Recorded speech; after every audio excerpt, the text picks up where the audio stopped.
The story begins with humanity on the brink of total destruction. The evil god Wind Drake suddenly appeared leading a countless horde of monsters.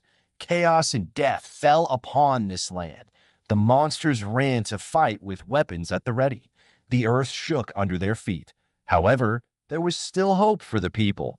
5 of the strongest magicians challenged the evil god. The main character, Setsuna, directed magic from his hand into many monsters. Evil monsters of different races rushed towards the magicians. One of them commanded the others to get ready. The enraged magicians directed all their power towards the monsters.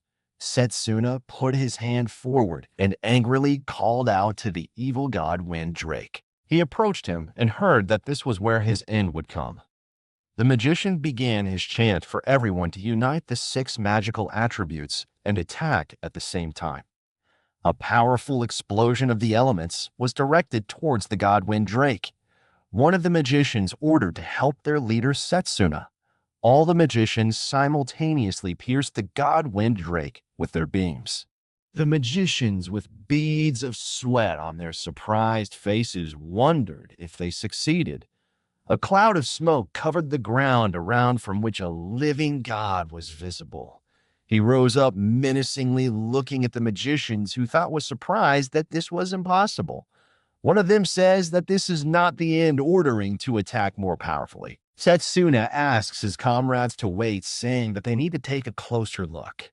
All the magicians again directed their beams towards Wind Drake, who stepped back a little and did not get hit. Setsuna thought, did he dispel the magic? The formidable Wind Drake, turning to the magicians, asks, is this all that they people are capable of? Looking at the mages standing in fighting stances, God says that they are pathetic insects that should just rot in his garden because they are pathetic, stupid creatures. One of the mages with a frightened face said that it cannot be that their magic does not work on him. Her partner asks Setsuna what he will order them to do. He, with an irritated face, cries out that this cannot be, thinking that there must be something that they can still oppose him. One of the mages is thrown aside by the blow. The rest of them look at him in horror. They are surrounded by a horde of many monsters. The mages, seeing this, stood in fighting stances ready to fight back. One of the mages, turning to Setsuna, says that she is running out of mana. She asks him for help being captured by a monster, while the second asks the snake attacking her not to come closer. A moment later, the girl is swallowed by a snake-like monster from whose mouth only her legs are sticking out. Setsuna, looking at this in horror, orders the monsters to stop extracting magic from his hands with all his strength. Sneaking up from behind, God swings towards him with the intention of striking. Bloody Setsuna falls to the ground. As Setsuna lay on the ground, he looked at the world around him. His destruction seemed inevitable, and he wondered if humanity had already lost. Vidra sneered, declaring that all their struggles were in vain, yet Setsuna refused to accept it was over. With the last of his strength, he launched a simple punch at Vidra, surprising himself when the attack actually affected the death god, if only slightly. He was shocked to see that such a low-level close combat punch had worked on the death god and that not even the death god could disintegrate it. But it was too late. Setsuna's body was failing him, and he knew he wouldn't be able to continue. Vidra prepared to strike the final blow, taunting him that the playtime was over. Just then the pendant Atsuo wore began to glow. It reminded him of the gift from his headmaster. His headmaster had once told him that it was the emblem of resurgence, housing the spirit of the tower within it. The pendant would give him a chance to undo a past regret, should he ever have won. Setsuna thought for a moment. He had never regretted anything in his life, so he wasn't sure he'd ever need it. His headmaster, reading his thoughts, had simply smiled and said, as expected of the academy's top graduate, "But remember, there may come a time when you will need this." Setsuna stopped, reminded by his thoughts that his only regret was not taking the path of close combat magic that day. The next time he swore he would surely defeat Vidra. Suddenly, he found himself back in a familiar classroom where he had been sleeping. He jolted awake, startled by Leo's hit. Leo told him it was his turn. Setsuna was surprised to see Leo, remembering that he had disappeared before the death god had come. Looking around, Setsuna realized he was back at the Mage Academy. It seemed as though he had traveled back 10 years in time to the day of his bitter defeat with a chance to change everything and vanquish the death god. Leo urged him again, asking why Setsuna was so preoccupied in the middle of the ritual of choice. Setsuna snapped back to the present and agreed, walking to the front of the class where several teachers along with the headmaster were standing. A girl whispered to another that Setsuna was here, and the second girl added that he had an aptitude for multiple paths of magic. The man in front of Setsuna opened a book, emitting a soft light. Setsuna remembered that there were different paths of magic, each with its own unique set of spells. Once a mage chose a path to specialize in, it would be difficult to learn spells from other departments. It was much like trying to believe in two different religions at once. The man in front of him asked him to choose the path in which he wanted to specialize. The man displayed his skill confidently, telling Setsuna that he was sure he would choose it. Setsuna thought for a moment. Normally, he would have chosen a path of ranged magic, which involved creating elements to use mana and fire at opponents. It allowed mages to keep their distance from enemies, minimizing the risk of being attacked. And it could wipe out multiple opponents at once with wide area spells. He would become the strongest mage if he chose ranged magic, but that wouldn't be enough against the death god. As Setsuna turned away from the ranged magic option, everyone was shocked. Leo, standing nearby, wondered what he was doing. Surely he was going to pick the ranged magic. They all questioned why Setsuna would choose melee magic, which seemed like the most useless option. The man explained that melee magic focused on strengthening the physical body. It was considered outdated and only effective in close combat. He compared it to someone being attacked by a swarm of arrows only to have a single rock to protect themselves. He asked Setsuna if he really wanted to destroy his future. Setsuna knew that by choosing melee magic, he was giving up any hope of becoming a renowned mage. However, this was the only magic that might help him defeat the death god. He couldn't let go of that hope. The room fell silent as everyone watched him choose melee magic. They were shocked, but Setsuna was resolute. With this power, he would defeat the death god. As Setsuna made his choice, there was a collective gasp of surprise, and the students began to chatter. Silas, the head of the ranged magic department, closed the book with a sigh, commenting that he had planned everything for Setsuna, believing he would choose ranged magic. In doing so, Setsuna would have become the greatest mage, and would have brought both fame and glory to Silas as his teacher. Setsuna, however, was unfazed by the murmurs around him. He knew that Silas's plans, while grand, wouldn't matter. In the next 10 years, the world had only 10 years left before destruction, and the death god's first appearance was only 5 years away. Despite possessing all the memories of his past self, Setsuna lacked the experience needed for melee combat. He had no choice but to find a way to master it within the next 5 years. After the ritual was completed, the students were asked to return to their respective departments of magic. Setsuna, unsure of where his classroom was, wondered where he needed to go. He searched for Leo, but couldn't find him.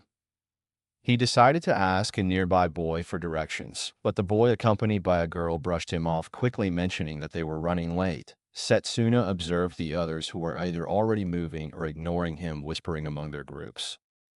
He realized that the journey ahead wouldn't be an easy one, but he was determined to find his way. A boy nearby commented that the rumors about Setsuna being a prodigy might be wrong.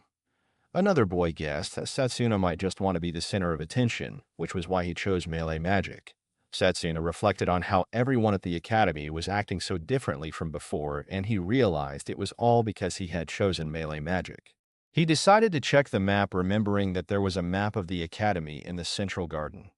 As he walked toward it, he heard someone casting a fireball and quickly realized it was a battle dot. A girl was defending herself from the attack, dousing the fireball with ease. She then confronted a boy, demanding that he hand over the item her mother had given her. 3 boys were bullying her, with the largest one holding a bracelet. He smugly claimed it was an artifact that contained mana.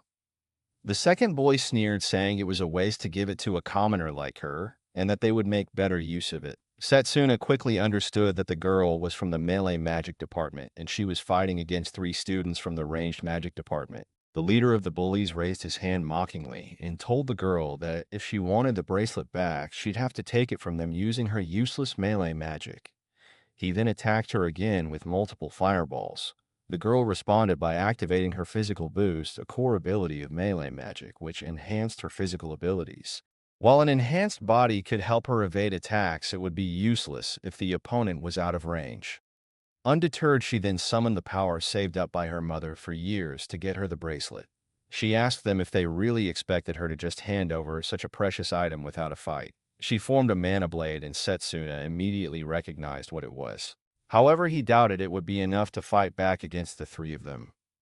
The ranged magic department boy mocked her, claiming she was shaking in her boots and wondering if she could even reach him with that short blade. He attacked again with a fireball, forcing her to fall back. He taunted her, saying it was just as he had predicted, she wouldn't even be able to touch them. Then, with a cruel smirk, he released another fireball, asking if that wasn't the perfect analogy for her entire life. As the fireball was about to strike her, Setsuna rushed forward, lifting the girl out of harm's way. He asked if she knew where the melee magic classroom was and if she could show him the way. One of the boys realized it was Setsuna who had stepped in and guessed that he had chosen melee magic as well. The leader boy smirked, saying that it was good news. Now he could crush Setsuna at his leisure. Setsuna stood his ground, calmly stating that he knew melee magic was considered weak, but since he had chosen it for himself, he would find a way to use it. He added that the outcome of a battle wasn't solely dependent on the magic a mage used. The girl, worried for him, begged him to stop, reminding him that they were seniors and he might get hurt. But the boy attacked, launching multiple fireballs at him, declaring that it was already too late. Setsuna focused, using his physical boost to concentrate his mana into his legs. He shot forward, dodging the fireballs with incredible speed. He thought that this would be easy, but as he moved, he wondered what would happen if he tried something more. He noticed the boy was only using fireballs, which led him to believe that fire was the only element the boy could control. The boy shouted at him to shut up, angrily questioning how Setsuna was moving so fast. He swore he wouldn't be beaten by Setsuna. The boy, now furious, created an even larger fireball with both hands, preparing to attack with all his power. Setsuna, however, summoned a sword from his mana and slashed through the fireball, leaving the onlookers stunned. The girl, wide-eyed, asked if it was possible to cut through a spell like that. Setsuna explained that a battle between mages ultimately came down to the control of mana. He recalled how even without a vast mana reserve, his precision in controlling his mana had made him one of the best. He felt the spell had more versatility than he had expected and wondered what would happen if he combined speed with power. The boy gritted his teeth and declared that he would deliver an even more powerful blow. The fat boy warned him to stop, while the second boy cautioned that if the leader kept this up, an instructor might intervene. The boy ignored them, telling them not to stop him. He began chanting, and while he did, Setsuna rushed in, closing the gap in an instant. With a swift movement, he delivered a powerful mana fist to the boy, knocking him back. The boy stumbled back, and Setsuna clenched his fist, thinking how useful it would be in close combat.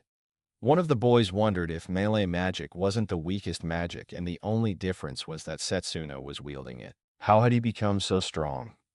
Setsuna then asked for the bracelet back. The fat boy reluctantly handed it over, deciding it was best not to escalate the fight further. The two boys then directed the injured one away. Setsuna returned the bracelet to the girl, telling her that it was precious to her. She squeezed his hand in gratitude and introduced herself as Lila Rosewell. She greeted him warmly and even extended her hand for a handshake. He introduced himself. As they shook hands, she swung it energetically, commenting that she knew he was famous and had an affinity for all paths of magic. Then she asked why he chose melee magic. Setsuna thought for a moment, knowing she wouldn't believe him if he told her the truth, and instead he asked if she could tell him where their classroom was. Layla wondered if the orientation for new students had already started. They both dashed off toward the location, and Setsuna felt something unfair about it. As a grant, Layla asked if he could teach her the mana blade he used earlier. Setsuna explained that he simply applied his ability to control magic to the technique. He thought that it should be possible to create various combat methods by applying this control in different ways. Since magic disintegration didn't seem to affect that technique, once he honed his skills in melee magic, he should be able to face the death god. He also had another goal: to prepare for the inevitable invasion of the death god. His thoughts wandered back to the past, to a moment when he was having tea with the headmaster. The headmaster had removed his gloves to reveal two advanced schools of magic, which shocked Setsuna.